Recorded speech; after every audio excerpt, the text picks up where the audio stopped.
বাসর ঘরে ঢুকেই আমার স্বামী আমাকে বলল, এই শুনো, আমি শুধু আমার মা বাবার কথা রক্ষা করতে আমি তোমাকে বিয়ে করেছি।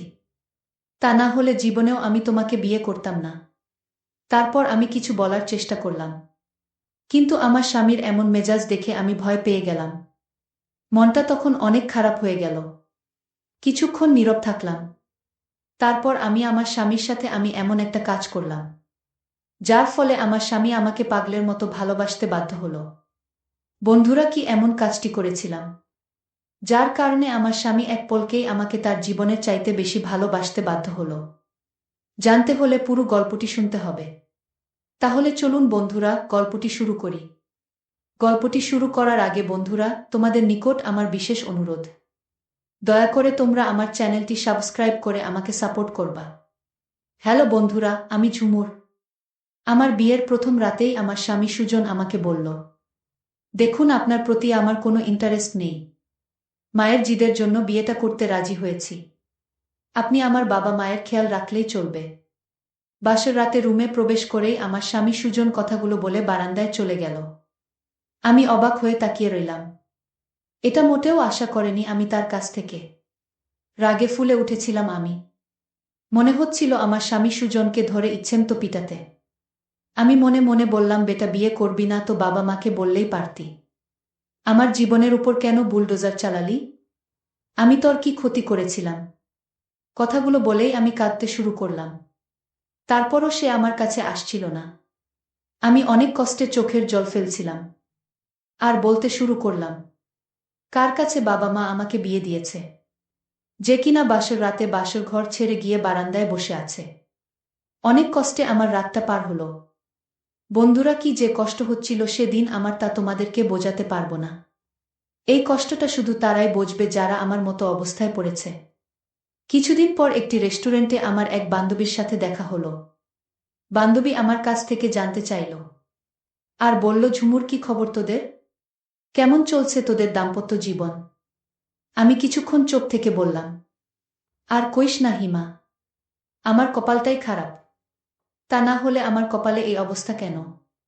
হিমা বলল, ঝুমুর, কি হয়েছে? আমায় একটু খুলে বল প্লিজ। তারপর আমি ঝুমুরকে বললাম, আমার স্বামী তো বাসর ঘরে আমার দিকে ফিরেই তাকায়নি। সে গিয়ে বারান্দায় বসে আছিল। আমার মুখ থেকে এমন কথা শুনে হিমা বলল, দোস্ত, তুই এইসব কি বলতাছস? আমার তো বিশ্বাসই হচ্ছে না। বরং সে আমার কথা শুনে আরো হাসতে লাগল।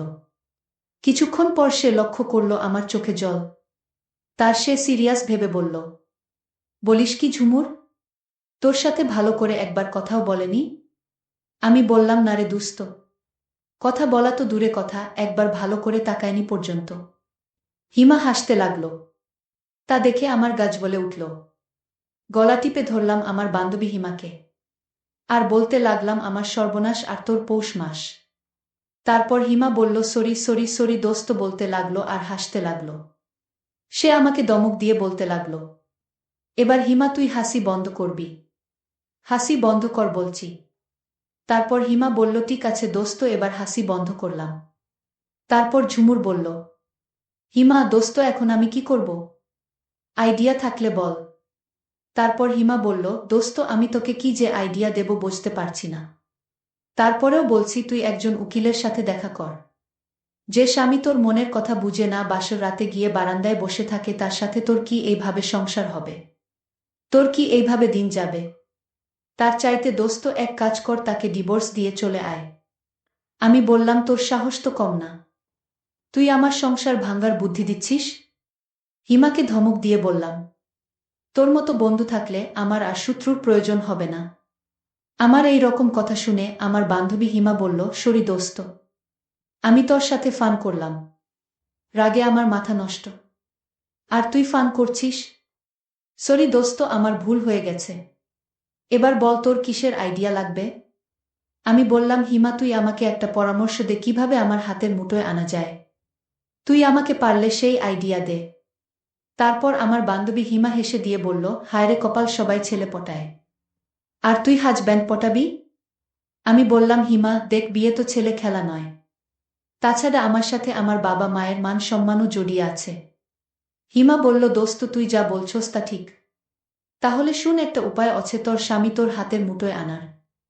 আমি খুব আগ্রহ নিয়ে বললাম, দোস্ত তাড়াতাড়ি বল।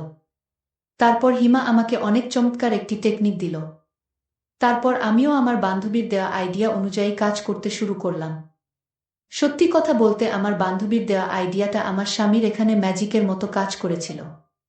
বন্ধুরা, তা আমি আস্তে আস্তে বলছি, দয়া করে ধৈর্য ধরে পুরো গল্পটা শুনুন।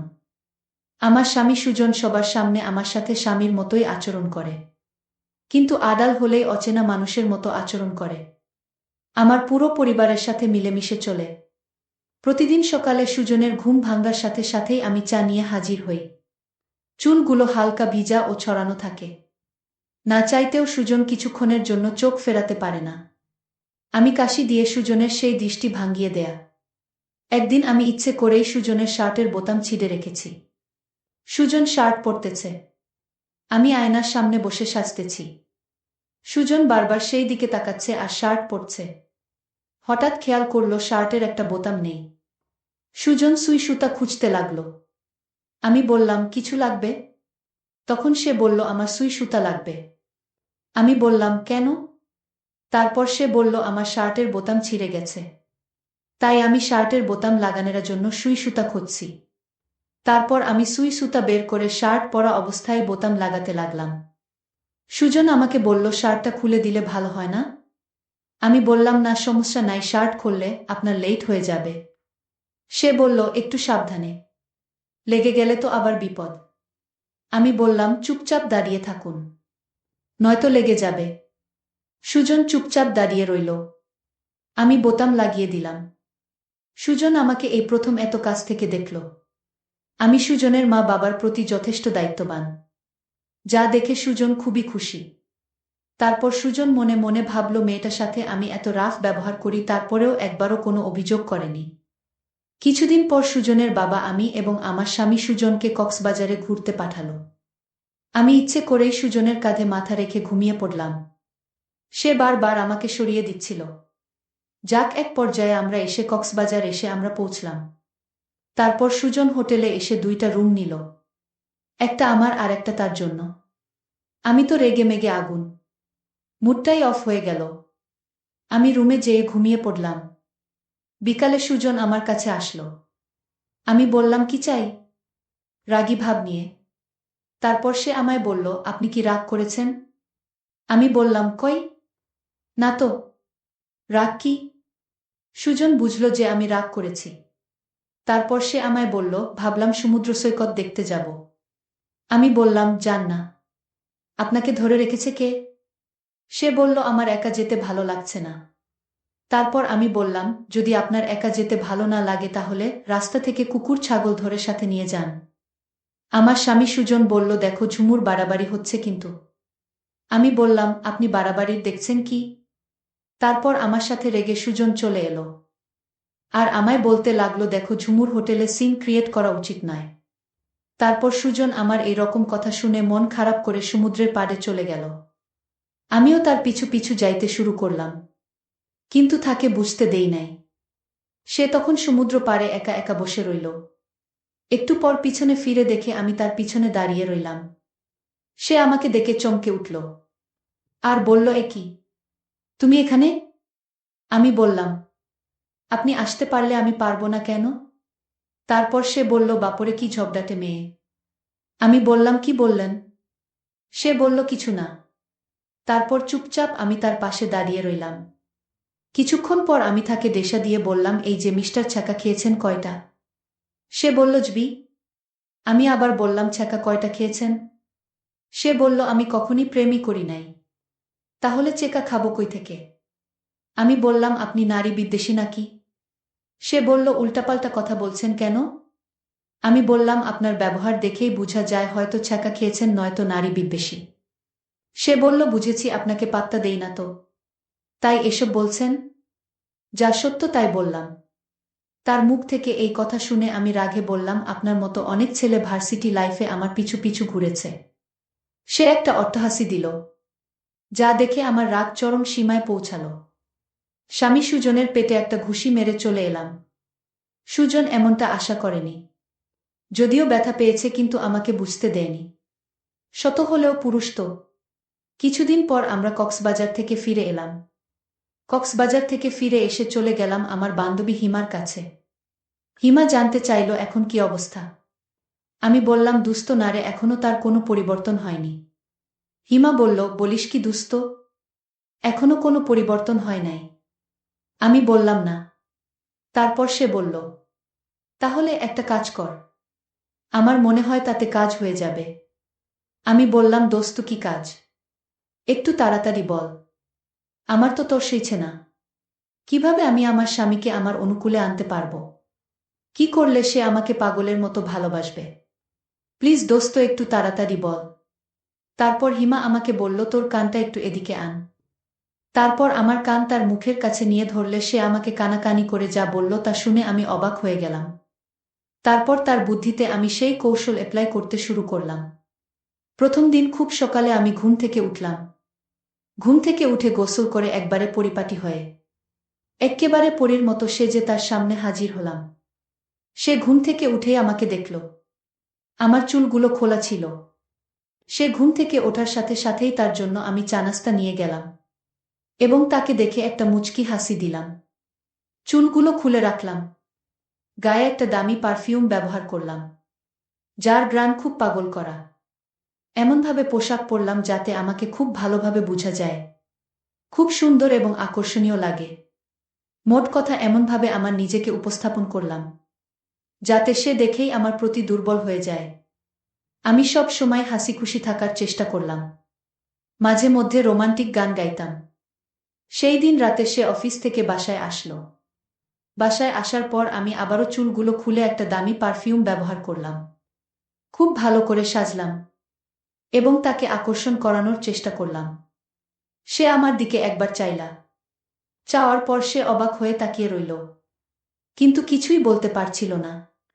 আমি জানি হয়তো সে মনে মনে অনেক কিছুই ভাবছে।